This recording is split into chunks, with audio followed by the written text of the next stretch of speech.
भविष्य के सभी अध्यापक साथियों का डीके गुप्ता चैनल पर हार्दिक स्वागत है। दोस्तों, मैं हूं आपका योगेश सर और ईवीएस की पेडागोजी के पिछली परीक्षाओं में सीटेट परीक्षा में जो प्रीवियस ईयर के क्वेश्चंस हैं, जो 2011 से लेकर अब तक जो पूछे गए हैं, मैं उनको कवर कर रहा हूं। ये हमारी इसमें 8वीं वीडियो है। इस वीडियो तक हम बड़े 80 प्रश्नों को डिस्कस कर चुके होंगे। तो चलिए शुरुआत करते हैं। ये आपका कल का क्वेश्चन ऑफ द डे था। कई सारे बच्चों ने इसके जो आंसर हैं वो गलत किए थे।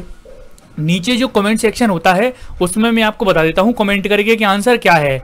लेकिन जो कमेंट्स की जो संख्या है, आप लोग बहुत ज़्यादा प्यार दिखा रहे हो और कमेंट्स की संख्या है 100+ होती है, तो वहाँ पर एक एक आंसर करने के बजाय मैंने सोचा आपको इस वीडियो में इसका आंसर बता दिया जाए।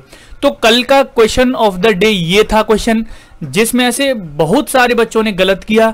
बहुत सारे बच्चों ने इसका जो आंसर है वो डी लगाया था, लेकिन इसका जो आंसर है सही वो ऑप्शन नंबर बी होगा। आपने प्रश्न को ध्यान से पढ़ा ही नहीं। प्रश्न इजी होते हैं तो आप बड़ी आसानी से कर देते हो, लेकिन प्रश्न थोड़ा सा भी घूम जाता है तो आप भी पूरा का पूरा घूम जाते हो। प्रश्न को ध्यान से पढ़ना है। प्रश्न कितना भी सरल हो, प्रश्न कितना भी कठिन हो, आपको बड़े ध्यान से पढ़ना है, उसके बाद ही आपको आंसर करना है। और यहाँ पर एक चीज और याद रखना कि कई सारे बच्चे क्या करते हैं कि जैसे प्रश्न में पूछा गया है कि इनमें से नेगेटिव ऑप्शन कौन सा है, तो सबसे पहले ऑप्शन पढ़ा, उनको सबसे पहला ऑप्शन ही नेगेटिव लगा तो तुरंत लगाकर निकल लेते हैं कि चलो आंसर मिल गया, आगे स्किप कर दो। अब ऐसा नहीं करना है आपको बड़े ध्यान से ऑप्शन भी पढ़ने हैं। उसमें ऐसा नहीं होता है कि आपको नेगेटिव मिल गया तो आपने आंसर करके आगे बढ़ गए, ऐसा नहीं करना होता है। आपको उसमें और देखना होता है कि इससे ज्यादा नेगेटिव तो कोई नहीं है, क्योंकि कई बार क्या होता है सारे के सारे ऑप्शन नेगेटिव होते हैं। आपको सबसे ज्यादा नेगेटिव देखना पड़ता है या फिर सबसे कम नेगेटिव जो ऑप्शन है वो देखना पड़ता है। कई बार क्या होता है आपको सबसे ज्यादा पॉजिटिव जो ऑप्शन है वो देखना पड़ता है, कई बार सबसे कम पॉजिटिव ऑप्शन देखना पड़ता है। तो वहां पर आपको पूरा प्रश्न पढ़ना है बड़े ध्यान से। तो ऐसे ही कई सारे विद्यार्थियों ने जल्दी में इसका आंसर है वो गलत बता दिया था। देखिए इस प्रश्न में क्या बोल रहा था कि कक्षा 3 के विद्यार्थियों की बात हो रही थी और प्रकरण का नाम था हमारे दोस्त पक्षी। ये प्रकरण का नाम था, है ना। अब टॉपिक का नाम क्या है, हमारे दोस्त पक्षी। तो बताने के समय नलिनी कुछ पद्धतियों का प्रयोग कर रही है। ये कोई कथन नहीं है, ये सारी पद्धतियां हैं जो नलिनी ने यूज करी हैं। नलिनी ने उनको पक्षियों के आधारित चित्र बनाकर दिखाए, वृत्त चित्र, कई सारे विभिन्न पक्षियों की तस्वीरें, चार्ट का प्रयोग किया, फिर उनका वर्णन भी किया है नलिनी ने। इनके बाद वो नजदीकी पार्क में भी बच्चों को लेकर गई है और पक्षियों को ध्यान से देखने के लिए भी उसने कहा है। तो कई सारी चीजें की गई हैं नलिनी के द्वारा। तो इसमें पूछा गया था कि कौन सा सीखने का उपागम वो प्रयोग कर रही है, सबसे ज्यादा बेहतर क्या है। तो अपनी पाठ्य योजना का पालन करना तो नेगेटिव था, आपको पता ही लग गया होगा। दूसरे शिक्षकों को प्रभावित करना भी नेगेटिव था। अब देखिए आप में से कुछ लोगों ने लगाया था तर्क शक्ति का विकास। इसमें तर्क वाली कोई बात आई है? इसमें वो प्रत्यक्ष रूप से बच्चों को अनुभव करवा रही है। हस्तपरक गतिविधि, प्रत्यक्ष अनुभव, बच्चे खुद से सीखना, वो सारी चीजें इसमें हो रही हैं। तो यहाँ पर तर्क शक्ति का विकास नहीं हो रहा है। यहाँ पर बहुबुद्धि वाले शिक्षार्थियों की विभिन्न आवश्यकताओं को पूरा कर रही है वो। कुछ बच्चे जो ज्यादा बुद्धि लब्धि वाले होते हैं वो वृत्त से समझ जाएंगे, कुछ बच्चे चार्ट पेपर से समझ जाएंगे, कुछ जो नहीं समझेंगे वो नजदीकी पार्क में जाकर प्रत्यक्ष अनुभव करेंगे, फिर सीखेंगे। तो आप ध्यान से पढ़ा करिए। कोई बाल विकास का से भी लिंक हो सकता है, कोई भी प्रश्न आपका गणित से भी लिंक हो सकता है, कैसे भी हो सकता है, उसको ध्यान से पढ़िए पहले, फिर उसके बाद आंसर करिए, है ना। इसका जो आंसर था वो ऑप्शन नंबर बी था। चलिए ये हमारी 8वीं वीडियो है, मैंने आपको बता दिया है। इसको शुरुआत करते हैं। आज भी हमने 10 प्रश्न रखे हैं और आज के भी 10 प्रश्न इजी हैं। 2 से 3 प्रश्न में ट्रिकी रखता हूं, जिससे क्या है आपको थोड़ा सा करने में मशक्कत करनी पड़े। देखिए सोशल मीडिया हैंडल्स हैं, आपको पता ही है। टेलीग्राम से जुड़ सकते हैं आप इंस्टाग्राम से जुड़ सकते हैं, आप हमारे फेसबुक पेज से जुड़ सकते हैं, या फिर आप प्ले स्टोर में जा सकते हैं, जहां से आप अपना व्हाट्सएप डाउनलोड करते हैं ना, प्ले स्टोर, वहां पर जाके डीके एकेडमी टाइप करोगे तो वहां पर जो ऐप आएगा उसको डाउनलोड कर लीजिए। वहां पर आपको वीडियोस के पीडीएफ मिल जाएंगे, हैंडरिटन नोट्स मिल जाएंगे, आपको मॉक टेस्ट देने का भी मौका मिलेगा, तो उसको भी आप डाउनलोड कर लीजिए। तो चलिए शुरुआत करते हैं। पहला प्रश्न, यानी कि हम 71 वाले प्रश्न पर आ चुके हैं। अगर आपने जितने भी स्टूडेंट ने पहले 70 प्रश्न नहीं देखे हैं तो वीडियोस में जाकर आप देख सकते हैं, या फिर इसकी प्लेलिस्ट में जाकर भी आप देख सकते हैं। ईवीएस के सारे 2011 से अब तक पूछे गए प्रीवियस ईयर के क्वेश्चंस हैं ये। अब देखिए पहला प्रश्न देखिए आज का। एक विद्यालय में राजस्थान के लिए कक्षा 5 के शैक्षिक भ्रमण की योजना बनाई गई। भ्रमण के दौरान बच्चों से आपकी क्या अपेक्षाएं रहेंगी? ऑप्शन ए पढ़िए, यदि उनकी कोई प्रश्न हो तो उन्हें दर्ज कर लेना, या उनका कोई प्रश्न हो तो आप उनको दर्ज कर लेंगे। चीजों के बारे में बिना कोई प्रश्न पूछे सभी का अवलोकन करना चाहिए। ऑप्शन सी, उन्हें आनंद उठाना चाहिए। ऑप्शन डी, उन्हें ध्यान से अवलोकन करना चाहिए, टिप्पणियां दर्ज करनी चाहिए और बाकी बच्चों तथा शिक्षक के साथ अपनी अवलोकनों को बांटना चाहिए। बताइए नीचे कमेंट्स करके अपना आंसर। आज का जो आंसर है, यानी कि क्वेश्चन ऑफ द डे नहीं है, मैं अभी आपको आंसर बताऊं, क्वेश्चन ऑफ द डे आज का रहेगा एंड में, है ना, और उसका जवाब भी आपको कहां देना है, वीडियो खत्म हो जाने के बाद कमेंट सेक्शन में। प्रीमियर में आपको आंसर नहीं देना है। चलिए, आपकी क्या अपेक्षाएं रहेंगी एज ए टीचर, आपकी क्या अपेक्षाएं रहेंगी? पूछा गया है तो उनकी कोई प्रश्न जो होगा उनको आप दर्ज कर लेंगे तो नेगेटिव है। चीजों के बारे में कोई प्रश्न पूछे सभी का अवलोकन करना चाहिए, तो सभी का अवलोकन करना चाहिए जो भी जिस बारे में प्रश्न पूछ रहा है। लेकिन और देख लेते हैं, उन्हें आनंद उठाने देना चाहिए तो नेगेटिव है। उन्हें ध्यान से अवलोकन करना चाहिए, यानी कि उनका अवलोकन करो ध्यान से, टिप्पणियां उनकी दर्ज करो और बाकी बच्चों तथा शिक्षकों के साथ उनके जो अवलोकन है उनको बांटो, तो अपने आप में बड़ा पॉजिटिव पॉइंट भी है और ऑप्शन भी क्या है, सबसे ज्यादा बड़ा है। 80% क्या होता है कि सीटेट परीक्षा में जो ऑप्शन बाकी ऑप्शन से बड़ा होता है या तो वो आंसर होता है, या फिर 90% जो ऑप्शन अपने अंदर बाकी अन्य ऑप्शन को ले लेता है वो ज्यादातर आंसर होता है ना। तो ये भी अब बात याद रखेंगे। हमें आंसर मिल चुका है, ऑप्शन नंबर डी इसका आंसर है। चलिए ध्यान से पढ़ा करिए फिर आंसर किया करिए। बीज अंकुरण की अवधारणा को इस तरह सबसे बेहतर तरीके से पढ़ाया जा सकता है ना। चलिए बताइए, ऑप्शन ए, यहां पर एक ऑप्शन मिसप्रिंट है तो आपके लिए थोड़ा सा और इजी हो गया है। ऑप्शन डी यहां पर नहीं है, 3 में से आप आंसर कर दीजिएगा। बीज बोने अंकुरण के विभिन्न चरणों का अवलोकन करने और उनका चित्र बनाने की गतिविधि को बच्चों को निष्पादित करने के लिए कहना, अंकुरित बीजों की फोटो दिखाना और अंकुरण की प्रक्रिया को स्पष्ट करना, बोर्ड पर चित्र बताते हुए अंकुरण के चरणों को प्रदर्शित करना। बता दीजिए नीचे कमेंट्स करके अपना आंसर। आपका आंसर क्या है? बीज अंकुरण आप पढ़ाना चाह रहे हो, बीज अंकुरण की अवधारणा आप पढ़ाना चाह रहे हो बच्चे को, क्या करोगे? सबसे बेहतर तरीका क्या है? तो बीज बोने अंकुरण के विभिन्न चरणों का आप उनको अवलोकन करवाओगे, उसके बाद उनको चित्र बनाने की गतिविधि बच्चों को निष्पादित करने के लिए कहोगे। तो बच्चे मतलब सबसे पहले आप उनका अवलोकन करवा दोगे, फिर बच्चे ही वो सारी एक्टिविटी करेंगे कि किस तरह से उनका चित्र बनाना है, क्या करना है। तो पॉजिटिव ऑप्शन यही है और बड़ा भी यही है। आंसर होगा ऑप्शन नंबर ए। पर्यावरण अध्ययन की कक्षा में सरल प्रयोग और निदर्शित किए जा सकते हैं। ऑप्शन ए, बच्चों द्वारा पूछे गए प्रश्नों पर आधारित विचारों पर चर्चा करने, अवलोकनों को दर्ज करने और उनका विश्लेषण करने के लिए। कक्षा में अनुशासन को सुनिश्चित करने हेतु बच्चों को नियंत्रित करने के लिए। बच्चों को स्वयं सीखने के योग्य बनाने और अवलोकन कौशलों को पैना करने के लिए। उच्च कक्षाओं में क्या किया जाता है उसका अनुसरण करने के लिए। नीचे कमेंट्स करके अपना आंसर बता दीजिए। 73 वाले का आंसर क्या है आपकी तरफ से? चलिए देखिए, पर्यावरण अध्ययन की कक्षा है, सरल प्रयोग और निदर्शन।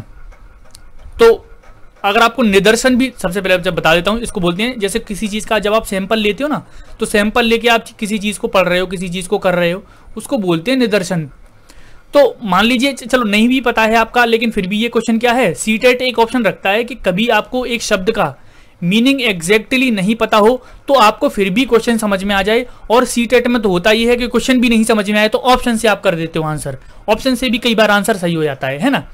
तो सरल प्रयोग किए जा रहे हैं, कुछ प्रयोग किए जा रहे हैं, है ना, कुछ प्रोजेक्टों पर काम किया जा रहा होगा, कुछ भी किया जा रहा हो, तो उनके लिए क्या है, प्रयोग किए जा रहे हैं, तो कक्षा में किए जा सकते हैं।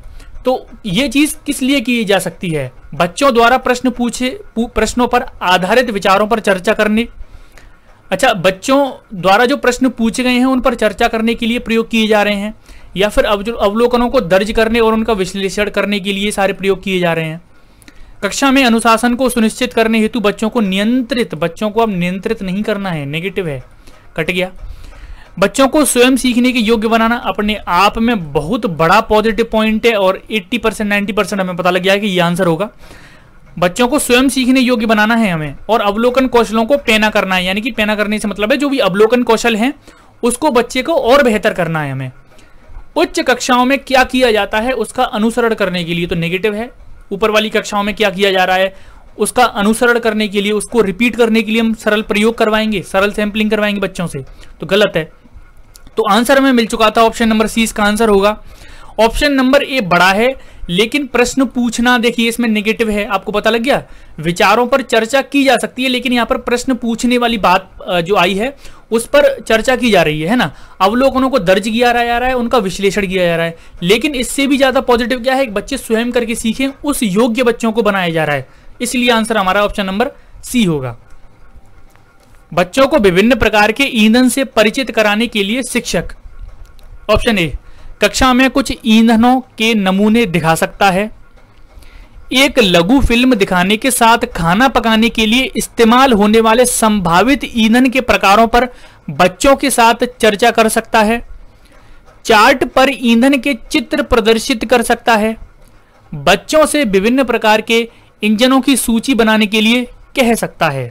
नीचे कमेंट्स करके अपना आंसर बता दीजिए 74 वाले का जो आंसर है वो क्या है। चलिए आंसर बता दिया होगा आपने। बच्चों को विभिन्न प्रकार के हम ईंधन जो भी फ्यूल होते हैं उनके बारे में पढ़ाना चाह रहे हैं, यानी कि उनसे परिचित करवाना चाह रहे हैं। ये भी आप ध्यान देना कि उनके बारे में पढ़ा रहे हो, उनका प्रयोग करवा रहे हो, क्या हो रहा है, तो उनसे परिचित करवाना है बच्चे को, है ना। चलिए क्या करते हैं हम, कुछ ईंधनों के नमूने उनको दिखा सकते हैं, इससे परिचित करा सकते हैं, तो बिल्कुल करा सकते हैं, पॉजिटिव पॉइंट है। पॉजिटिव के सामने वन वो रख लेते हैं, यानी कि और देख लेते हैं इससे ज्यादा बड़ा कोई पॉजिटिव हो तो। एक लघु फिल्म दिखाने के साथ खाना पकाने के लिए इस्तेमाल होने वाले संभावित ईंधन, उनके प्रकारों पर बच्चों के साथ चर्चा कर सकते हैं, तो बड़ा पॉजिटिव पॉइंट है। इसके सामने 2+ लिख लेते हैं कि ये ज्यादा बड़ा पॉजिटिव है ना। चार्ट पर ईंधन के चित्र प्रदर्शित, तो चार्ट के माध्यम से तो कुछ पढ़ाना नहीं है, सारा कुछ हमें प्रत्यक्ष अनुभव से पढ़ाना है। बच्चों से विभिन्न प्रकार के ईंधनों की सूची बनवाने के लिए कह सकते हैं, तो बच्चों से तो कुछ करवाना ही नहीं है, जो भी ईंधन वगैरह है उनसे सूची बनवाएंगे बच्चों से, तो गलत है। 2 पॉजिटिव पॉइंट है हमारे साथ। कुछ ईंधनों के उनको नमूने दिखा दिए जाएं या फिर एक फिल्म दिखा दी जाए और उनके साथ खाना पकाने के लिए इस्तेमाल जो भी हम ईंधन यूज करते हैं वो बताया जाए, फिर इन सभी पर बच्चों के साथ चर्चा करवाई जाए, तो ये ज्यादा बड़ा पॉजिटिव पॉइंट है, आपको बड़ी आसानी से दिख गया होगा, है ना। 74 वाले का आंसर होगा ऑप्शन नंबर बी। आकाश के विद्यालय में एक विज्ञान प्रदर्शनी का आयोजन किया गया था। इसका आयोजन एक उद्देश्य के साथ किया गया था। आपके विचार से कौन सा उद्देश्य सर्वाधिक उपयुक्त है। ऑप्शन ए, विद्यालय का नाम प्रसिद्ध करना, अभिभावकों को संतुष्ट करना, विभिन्न व्यवसायों के लिए विद्यार्थियों को प्रशिक्षित करना, शिक्षार्थियों के लिए सृजनात्मक माध्यम उपलब्ध कराना।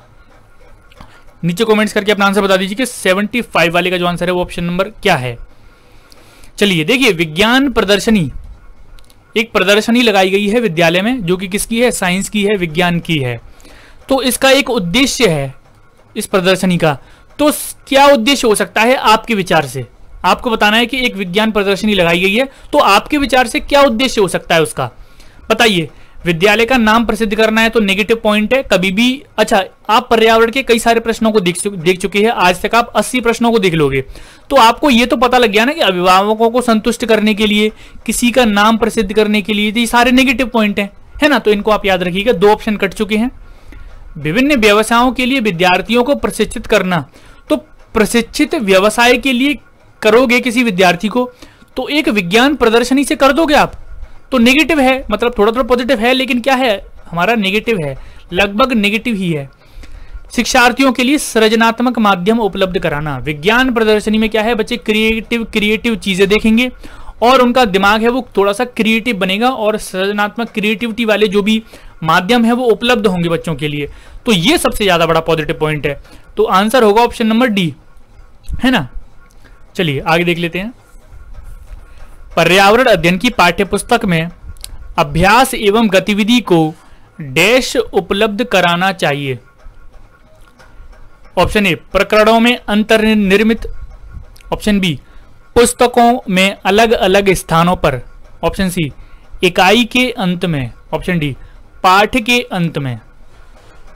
चलिए नीचे कमेंट्स करके अपना आंसर बता दीजिए कि पर्यावरण अध्ययन की पाठ्यपुस्तक में अभ्यास और गतिविधि, इसको कहां पर उपलब्ध कराना चाहिए।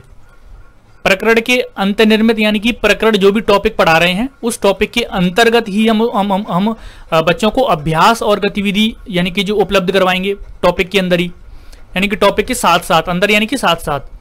पुस्तकों में अलग स्थानों पर, यानी कि पुस्तक के एक अलग स्थान पर, यानी कि कोई पुस्तक है पूरी खत्म हो गई, लास्ट के कुछ पेज हमने रख दिए, उसमें अभ्यास और गतिविधियां, तो ये करवाएंगे। गलत है, ऐसा तो नहीं हो सकता। जो टॉपिक पढ़ा रहे हो उससे संबंधित गतिविधि तभी करानी चाहिए। इकाई के अंत में जो भी आप पढ़ा रहे हो उसके लास्ट में, तो ये भी लगभग गलत ही है, और पाठ के अंत में भी गलत है। इसका आंसर मैं आपको बता देता हूँ, जो प्रकरण यानी कि जो टॉपिक बच्चे को पढ़ाया जा रहा है उसके साथ साथ उसमें ही अंतर्निर्मित होना चाहिए अभ्यास और गतिविधि, कि तभी बच्चा करके सीख ले। तो 76 वाले का जो आंसर है ऑप्शन नंबर ए है, एप्पल वाला ए। चलिए, पर्यावरण अध्ययन के शिक्षकों को बच्चों के दृष्टिकोण को स्वीकार करना और एवं सम्मान देना चाहिए। अभिभावकों की विचार को स्वीकार करना और सम्मान देना चाहिए। विशेषतः प्रयोगों पर ध्यान देना चाहिए। विशेषतः और परीक्षाओं पर ध्यान देना चाहिए। बता दीजिए नीचे कमेंट्स करके अपना आंसर। और हमेशा याद रखना कि जब भी आप पेडागोजी चाहे किसी भी सब्जेक्ट की हो, पेडागोजी के क्वेश्चन जब आप सॉल्व कर रहे हो तो एलिमिनेट वाले ऑप्शन, एलिमिनेट वाला जो मेथड होता है ना, एलिमिनेट कर करके उससे ही करना है ना, उससे ज़्यादा इजी रहता है करना। और कभी कभी ये होता है कि एलिमिनेट वाले ऑप्शन से भी आप कर देते हो और प्रश्न भी आपके बड़े ध्यान से समझ में आ जाता है और आपने पहले पढ़ा भी है, तो 100% वो आंसर सही होता है ना। तो दोनों मेथड यूज करने हैं आपको। सबसे पहले देखना है कि मुझे इसका आंसर ठीक ठीक पता है या नहीं पता है। पता भी है उसके बाद फिर भी आपको एलिमिनेट वाला ऑप्शन, एलिमिनेट वाला जो मेथड है वो लगाना है ना। चलिए, पर्यावरण अध्ययन के शिक्षकों को क्या करना चाहिए? बच्चे के दृष्टिकोण को स्वीकार करना चाहिए, यानी कि जो उसका व्यू है, जो उसके थॉट हैं, अपने आप में बहुत बड़ा पॉजिटिव पॉइंट है दोस्तों। और मैं बता देता हूँ 100% यही आंसर होगा, है ना। लेकिन आगे देख लेते हैं। अभिभावकों के विचार को स्वीकार करना और सम्मान देना। तो अभिभावकों के जो विचार हैं उन्हें भी स्वीकार करना है, उन्हें भी सम्मान देना है, लेकिन उससे ज़्यादा क्या है इंपॉर्टेंट कि जो बच्चा है उसका जो दृष्टिकोण है उसको स्वीकार करना है, उसको सम्मान देना ज़्यादा बेहतर है। तो ये हमारा पॉजिटिव है, लेकिन कट गया। कैसे कट गया? पहले वाले ऑप्शन से कट गया। विशेष प्रयोगों पर ध्यान देना चाहिए, ज़्यादा प्रयोग करवाने चाहिए, उन पर ध्यान देना चाहिए, तो गलत है। विशेषतः और परीक्षाओं पर ध्यान देना चाहिए, परीक्षा तो करवानी नहीं है, टेस्ट तो बच्चे को लेना ही नहीं है, तो कट गया ये भी। आंसर में मिल चुका है ऑप्शन नंबर ए, आंसर होगा 77 वाले का। प्रयोग और प्रयोगात्मक कार्य करते हुए श्यामा एक निष्पादन कक्षा में सर्वश्रेष्ठ होता है। श्यामा का निष्पादन कक्षा में सर्वश्रेष्ठ होता है। उसे बहुत सृजनात्मक शिक्षार्थी माना जाता है, इसलिए वह डैश के द्वारा संकल्पनाओं को सीखती है। चलिए, यहाँ पर जो प्रश्न है आपका वो बुद्धि वाले चैप्टर से आ गया है। ये जो टॉपिक है वो बाल विकास में अधिगम में भी आता है, ये टॉपिक आपका बुद्धि में भी आता है, तो दोनों जो चैप्टर हैं उनका टॉपिक है ये। चलिए यहाँ पर देख लेते हैं, बता दीजिए नीचे कमेंट्स करके आंसर। सृजनात्मक विद्यार्थी है जो उसका नाम है श्यामा, और वो कैसी संकल्पनाओं से सीखती है? अब सारी चिंतन है उसका मॉडलिंग करके या फिर अनुकरण करके सीखती है, या फिर उसका चिंतन अभिसारी चिंतन है। चलिए, इसका आंसर मैं आपको सबसे पहले बता देता हूं। जो सृजनात्मक बालक होते हैं उनका चिंतन कैसा होता है? अपसारी चिंतन। देखिए, बालक दो तरह के होते हैं, बालक, और ये बालक होते हैं दोस्तों दो तरह के। एक होते हैं बालक प्रतिभाशाली बालक, और हमेशा याद रखना प्रतिभाशाली बालक अच्छे बालकों की श्रेणी में नहीं आते हैं। प्रतिभाशाली बालक वे बालक होते हैं जो कक्षा में फर्स्ट आते हैं, कैसे भी करके वो चीज़ों को याद कर लेते हैं, चीज़ों को रट लेते हैं और कक्षा में फर्स्ट आते हैं, लेकिन ये बालक अच्छे बालक नहीं होते हैं। और यहाँ पर एक बालक होते हैं सृजनात्मक बालक, क्रिएटिव चाइल्ड, जो कि कैसे होते हैं? एवरेज होते हैं पढ़ने में। और जो सृजनात्मक बालक हैं वो क्या है? नई नई चीज़ें करते हैं। किसी भी एक प्रॉब्लम का कई सारे सॉल्यूशन इनके पास होते हैं, किसी भी एक काम को करने के कई सारे तरीके इनके पास होते हैं। और जो एक और बात याद रखना, सृजनात्मक बालकों से ये पुरानी परंपराओं को बदलने वाले होते हैं। जो भी पुरानी परंपराएं हैं जिनसे नुकसान होता है आज की पीढ़ी को, तो ये बदल देते हैं। तो अपनी जो दिमाग है मतलब वो लगाते हैं, अपना जो मन कहता है उससे काम करते हैं, और इसीलिए इन बालकों को अच्छा बालक कहा जाता है। अब चिंतन की बात कर लेते हैं कि इनका चिंतन कैसा होता है। तो प्रतिभाशाली बालकों का जो चिंतन है वो अभिसारी चिंतन होता है। अभिसारी चिंतन। सृजनात्मक बालकों का चिंतन होता है अपसारी चिंतन। अपसारी चिंतन है ना। अब देखिए अपसारी चिंतन ये होता है कि बच्चे जैसे किसी जो प्रतिभाशाली बालक है उसका चिंतन कैसा है, अभिसारी।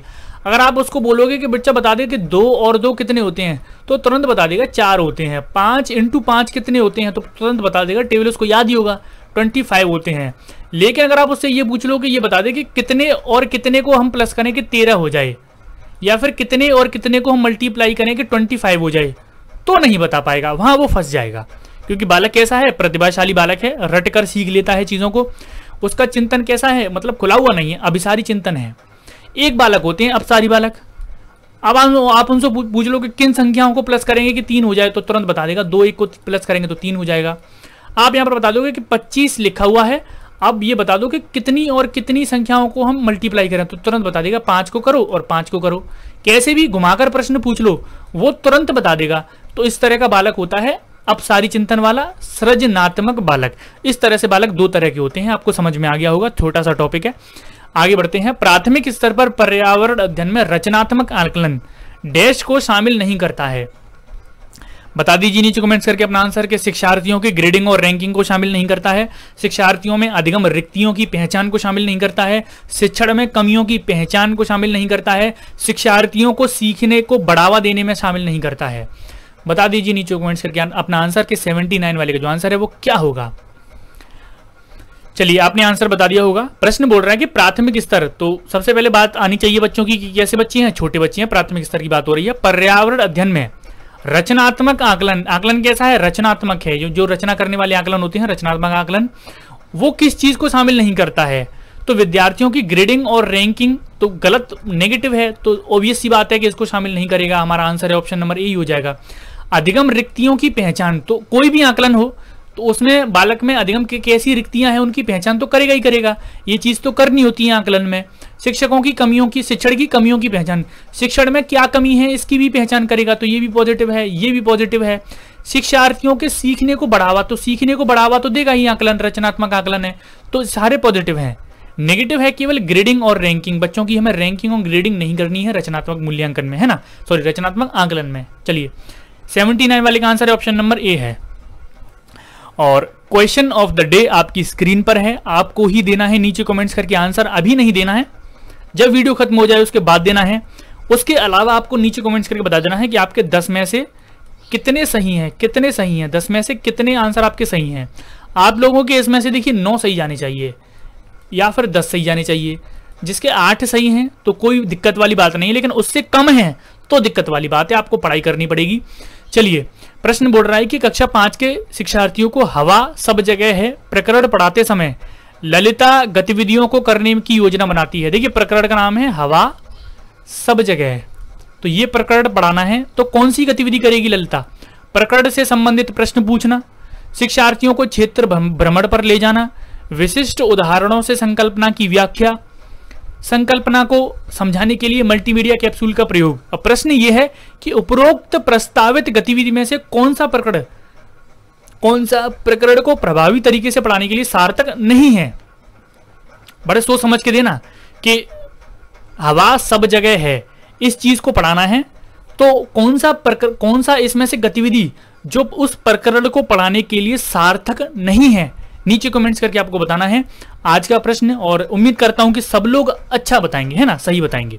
चलिए उम्मीद करता हूं यहाँ से आपको बहुत कुछ सीखने को मिला होगा। वीडियो को लाइक शेयर जरूर करना है, पहली बार है तो चैनल को सब्सक्राइब जरूर कर लेना है। मिलते हैं दोस्तों अगली वीडियो में, आज के लिए इतना ही, धन्यवाद।